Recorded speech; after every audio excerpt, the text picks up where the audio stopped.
saludo especial al profesor y a los demás compañeros. El trabajo está desempeñado por Catalina Hurtado, Juliana Andrea y Carlos Mario González, mi persona. Quiero empezar a hablar principalmente acerca de la actividad económica de las empresas y su clasificación, en donde tenemos a las empresas comerciales, a las empresas industriales y también a las empresas de servicios. Como ejemplo, a las empresas comerciales está principalmente el Éxito, que es un almacén de cadena puntualmente que se dedica a la venta de productos de consumo y según su actividad económica, comercio al por menor.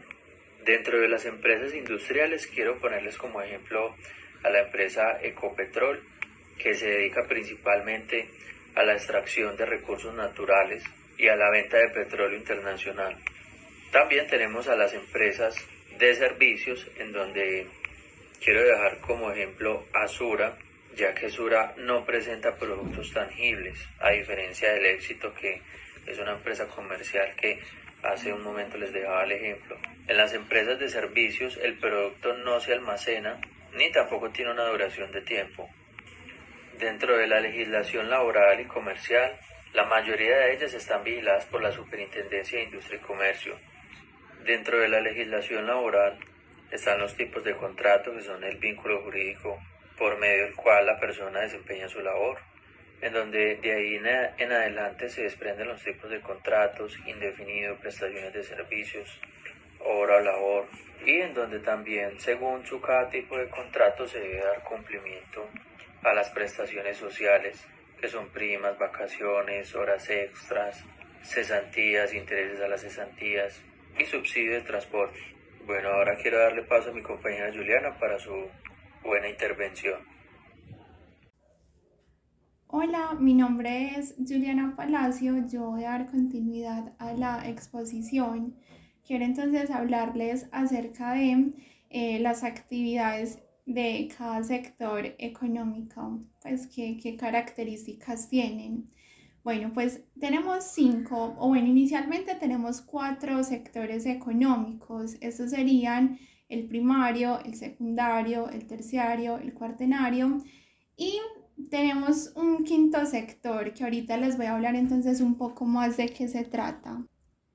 Bueno, pues en primer lugar tenemos el sector primario. Este es el que se enfoca en actividades o labores enfocadas en la extracción de recursos naturales. Por ejemplo, una de sus actividades serían la agrícola, la minería, la explotación de recursos naturales, la ganadería, la pesca y la caza. Un ejemplo de este sector serían entonces, por ejemplo, Ecopetrol. Y a tener en cuenta, lo que se hace en el sector primario puede ser usado posteriormente en el sector secundario. Bueno, también tenemos el sector secundario. Este sector entonces se enfoca en la transformación de los recursos naturales en recursos terminados. Es decir, mientras el sector primario se encarga de la extracción, el sector secundario se encarga de transformar lo del sector primario. Bueno, entonces este se encarga de los procesos industriales. Puede ser también de manera artesanal cuando, por ejemplo, el producto no requiere tantas cantidades y cuando el proceso es muy sencillo, entonces se puede hacer de manera artesanal o más manual. Bueno, un ejemplo de esto que es, por ejemplo, la elaboración del metal y la fundación, también los carros, pues la industria automotriz, también la industria textil, la industria química, la fabricación y la ingeniería. Un ejemplo de esto sería Bavaria y Grupo Familia. Bueno, también tenemos el sector terciario, que se engloba actividades como los bienes y servicios.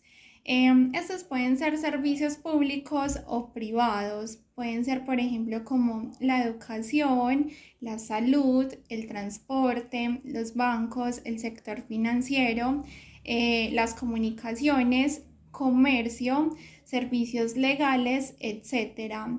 Un ejemplo de esta sería entonces, por ejemplo, EPM y Claro. Bueno, también leí que es uno de los sectores que más empleados tiene en países más desarrollados. También tenemos el sector cuartenario.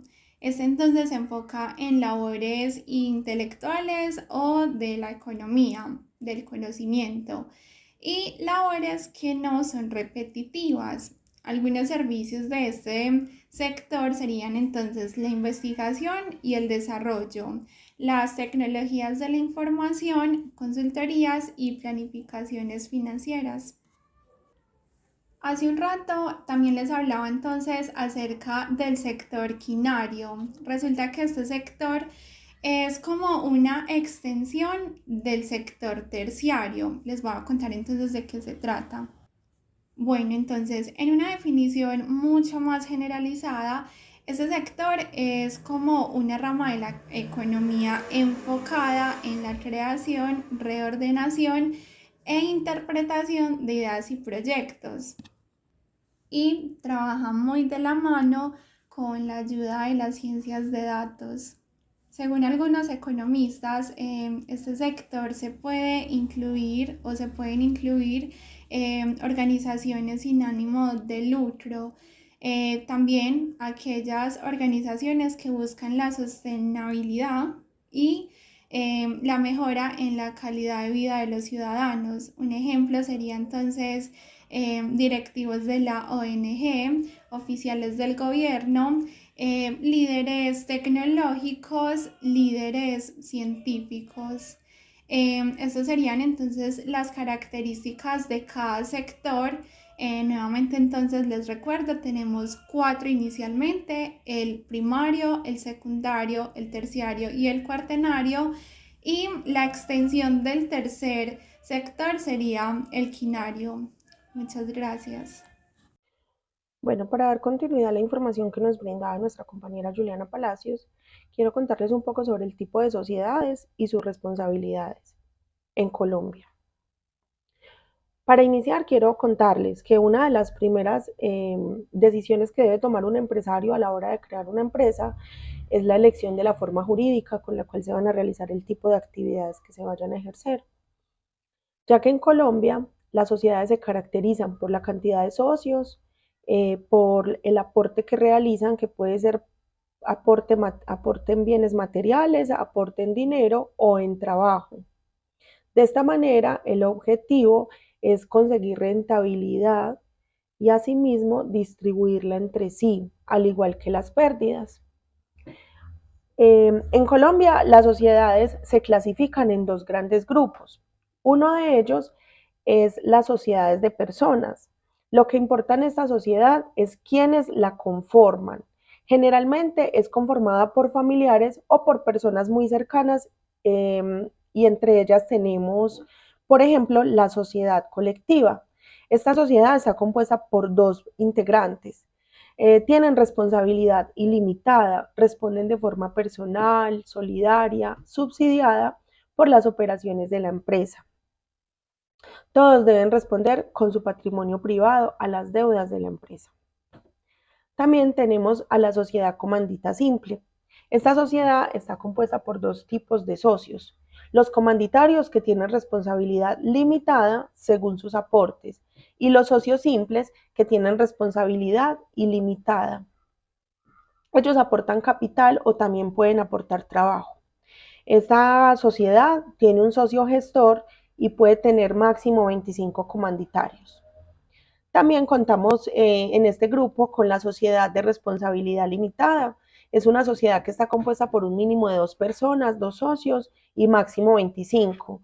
Responden de forma limitada hasta el monto de sus aportes, con excepción de las obligaciones laborales y tributarias, que su responsabilidad en este tema, en este caso, es solidaria. También tenemos las empresas unipersonales. Son empresas que se constituyen con una sola persona, puede ser una persona natural o puede ser una persona jurídica, su responsabilidad es limitada y se limita al valor de los bienes que aportan en la sociedad. Esas son las sociedades que pertenecen al grupo de sociedades de personas. Y ahora vamos a hablar un poco sobre las sociedades de capital. En este caso, las sociedades de capital es todo lo contrario a la sociedad de las personas. Acá sí es más importante el aporte económico que realicen los socios. Entre ellas están la sociedad anónima, que cuenta con un mínimo de 5 accionistas. Tienen responsabilidad limitada de acuerdo al aporte de capital de esta misma sociedad. Y al aporte se le denominan acciones, es decir, que el aporte de ellos es por acciones. Y también tenemos la sociedad comandita por acciones, que cuenta con un mínimo de 5 accionistas, tienen un socio gestor o colectivo, se hace llamar gestor o colectivo. Estos socios gestores tienen responsabilidad solidaria e ilimitada. Y los socios comanditarios con responsabilidad limitada de acuerdo al aporte que se representa también en acciones. También dentro de este grupo tenemos a la sociedad por acciones simplificada. Esta sociedad cuenta con un mínimo de un socio y más. Pues puede tener en mínimo uno y ya sería de manera indefinida los socios que puede tener la sociedad por acciones. Tienen responsabilidad limitada de acuerdo al monto que aporte cada socio. Y también para finalizar, hablamos de la sociedad de economía mixta. Esta sociedad está constituida por aportes de empresas públicas, tienen aporte estatal, pero también tienen aporte privado, de empresas privadas. Estas pueden desarrollar actividades industriales, actividades comerciales, están sujetas a las reglas del derecho privado y a la jurisdicción ordinaria. Esta fue nuestra actividad. Muchísimas gracias.